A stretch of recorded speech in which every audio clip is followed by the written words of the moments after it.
Dad's surprise party fail. So last Saturday, my siblings and I decided to throw a surprise party for my dad's 60th. We spent weeks plotting it in secret, sneaking around with cake samples, whispering about guest lists, even hiding a suspicious number of balloons in the trunk of my car. The plan was airtight. Dad would be lured to the community center under the guise of helping set up for bingo night, and then, bam! Surprise party.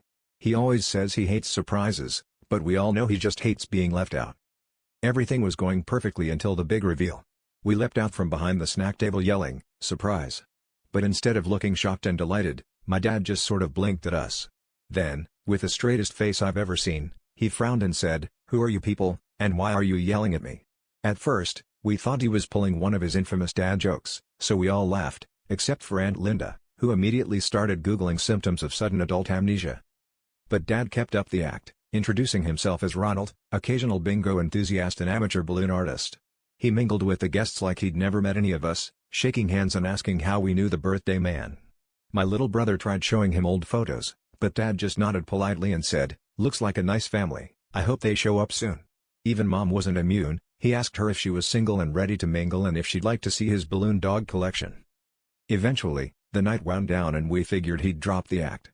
Nope. The next morning, we found a note on the fridge, "Thanks for the party. RSVP if you want to see me again.